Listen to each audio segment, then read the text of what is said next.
ஒரு மீட்டிங்கில் இந்த தீய சக்தி தூய சக்தி ஸ்டாலின் அங்கிள் பாட்டிலுக்கு 10 ரூபா அது இதெல்லாம் பேசாமல் நீங்கள் ஏதாவது ஆக்கப்பூர்வமாக தாவேக்கா வந்தால் இதை பண்ணும். ஏன் சொல்லுங்களேன், தாவேக்கா வந்தால் இது பண்ணும், தாவேக்கா வந்தால் இதை பண்ணுவோம், மக்களுக்கு இதை பண்ணுவோம், இதை பண்ணுவோம், அதை பண்ணுவோம், அதெல்லாம் நீங்கள் சொல்லுங்களேன். ஏன் சொல்ல மாட்டேங்கிறீங்க? சரி, ஊடகவியாளர் எம்ஜிஆர் சந்திக்க மாட்டேங்கிறார் விமர்சனம் பண்ணாங்கல்ல, நீங்கள் சந்திங்க.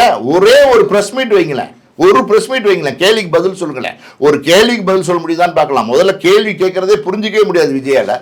ஏன்னா நீங்கள் என்னமோ அதான் சொல்கிறேன்ல, இந்த பர்த்டே பார்ட்டி கொண்டாடுவாங்கல்ல அந்த மாதிரி கொண்டாடி இருக்காரு, பர்த்டே பார்ட்டி கொண்டாடி இருக்காரு. இதில் வேற விசில் சின்ன வேற கொடுத்துட்டாங்க. விசில் சின்னத்தை வச்சு ஊதுன்னு ஊதுறாங்க. அதாவது என்ன சொல்றது, அதாவது இந்த காம்பேர் பண்ணுறவர் பார்த்தீங்களா, இந்த துணை பொதுச் செயலாளர் ராஜ்மோகன் அவர் வந்துக்கிட்டு இதோ வருகிறார், அதோ வருகிறார் இதோ கிரிக்கெட் கமெண்ட்ரி மாதிரி பண்ணுறாரு உட்காந்துக்கிட்டு. ஒருவேளை கிரிக்கெட் கமெண்ட்ரி இதுக்கு முன்னாடி அந்த கிராமத்தில் விடுவாங்க அந்த கிரிக்கெட் கமெண்ட்ரி, இந்த கபடி விழா, இந்த ஜல்லிக்கட்டில் அதாவது மைக்கு பிடிச்சி பேசியிருப்பார்னு நினைக்கிறேன்.